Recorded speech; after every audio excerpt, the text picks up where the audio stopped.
Alright, what's up guys? My name is Zach and today I am driving a 2013 Volvo XC90 base. Up front is a 3.2 liter inline six and down below is a 6-speed automatic transmission. Now I am super excited to be driving this here XC90 for a couple of reasons. Mainly the fact that when I think of an XC90 or a Volvo SUV, this is exactly what comes to mind. I feel like these were featured in a lot of movies, and growing up in the 2010s and late 2000s, this was kind of the Volvo SUV. And I've never driven one, so I'm excited to do so today. But before we get on to anything else, I have a website, zackpradel.com, where you can buy stickers and other merchandise when it becomes available. You could also submit your own vehicle to be reviewed by me through a quick and easy submission form, and you get a video of your car, just like this one. And you could read my behind the scenes blog to see what I'm filming before it comes out on the channel. But let's get back to that 3.2 liter inline six under the hood. Well, it makes about 240 horsepower, and Volvo has always had interesting engines, at least in the last 15 or so years. They offer a couple of vehicles that are twin charged with a supercharger and a turbo. They've offered a couple inline fives, inline fours, inline sixes. And so this is the inline six 3.2 from Volvo, and I have to say I like the power. Is it crazy? Is it gonna rip my face off? Well, not quite, but when I put my foot into it, you do get that nice inline six sound. It almost sounds like a BMW, and you do make a good amount of power. It's not sluggish on either end, which is really nice. Like I said, paired to it, 6-speed automatic. I could take it or leave it. I'm not really a fan of it. I also don't hate it. It's just kind of here and existing, much like the Old Navy department store. I don't love it. I don't hate it. It's just kind of there.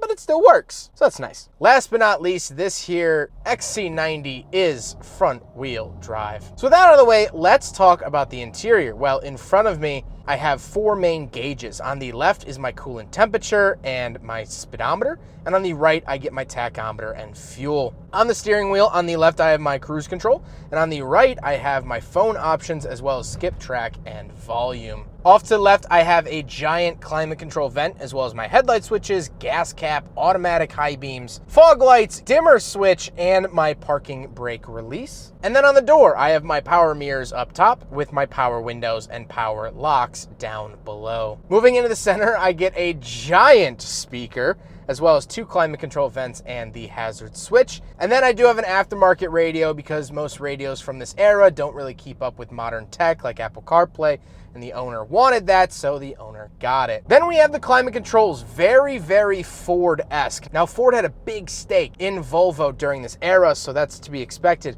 But even this like little diagram of a guy where it's being sent, that's very, very Ford. However, I do get AC, I get dual zone climate, and all of the adjustments that I could ever want. Then I do have a bunch of interesting buttons. So I have a button here for rear AC, I have a button for blind spot monitoring, child locks, folding mirrors, and parking sensors. This is kind of the junk drawer of the Volvo XC90. Whatever didn't have a place, just slap it down here. We'll find one later. A 12-volt outlet is also found to the far right of those buttons. Then we come into the center console with the shifter. The shifter looks nice. It's presentable. Has a very thin and skinny leather surrounding. Very, very skinny. Not much leather being used there. However, I do have a W mode. This is either for wet or winter. Whatever form post you read is going to tell you something different, but it's basically an upped traction control, a more reserved mode. Then we do have openable cup holders, so we will do a big friggin' bottle test here in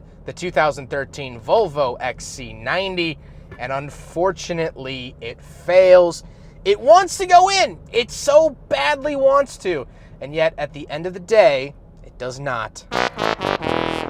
Then I do get a center console and the seats. The seats are decently comfortable. They are a very 2010s kind of ambiguous leather where it doesn't have much design to it. They're just kind of these leather seats. Now you have to remember that this is the base model of the XC90, so nothing really too crazy there. Now we do have back seats, and the back seats are decently spacious. And as you can see with the child seat in it, you can fully fit kids in the back, which is really, really nice. You can use this as the family car without much of an issue. And the reason I say that is because vehicles like the Porsche Macan absolutely cannot fit a car seat in the back. You can, but your child will be put into a sardine can. It's not a good idea. So this actually is a good idea. It is a functional back seat, and I like that a lot. However, let's hop around the very back and we'll do a trunk and cargo tailgate review. All right, so we're on the back of the Volvo XC90. I do have a little trunk releaser on the back, but then I do have to click it, open it here. But then you have this little secondary latch, and this actually opens down a little tailgate. So kind of a cool little quirk of the XC90. As you can see, there is a third row of seats with seat belts if you would like to utilize that, with their own fan speed back there.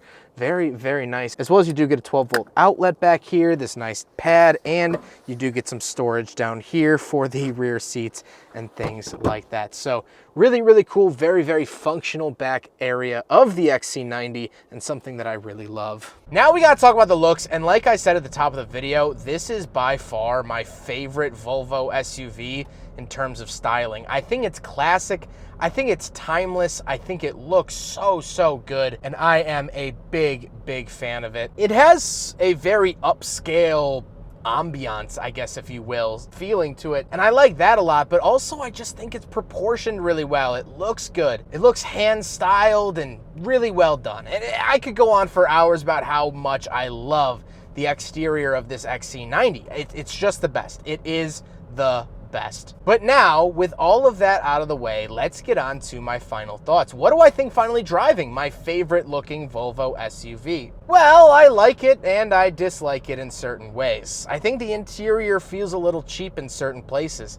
Some of the plastics haven't aged super well in the last 9, almost 10 years. But I can't really point my finger at Volvo. I have to point it the other way, back at Ford. Ford was not completely running the show at Volvo at this time, but they had a pretty big influence. It said, hey, keep costs low. We're over here not taking a bailout in 2008, so the least you could do is cheapen up your plastics a little bit. What I am in love with is the power, has a great amount of power, and the looks. I think it looks really proper. It looks fantastic. It's exactly what I would want my Volvo SUV to look like. It has that presence. And like I said, I could go on for hours about it, but I'm not going to today. Overall, I'm very glad I was able to drive this car. It was a very interesting look at Volvos of this era, something I don't really do much of on this channel. I haven't driven a Volvo in quite some time. They're few and far between. So I was excited to bring this to you today. Huge thank you to Brennan for letting me take out his Volvo XC90. This was really, really fun to do, and I'm very glad he was able to give me that opportunity. But I hope you guys enjoyed the video. Don't forget to rate the video, comment on the video, and subscribe if you really liked it. Take care, guys.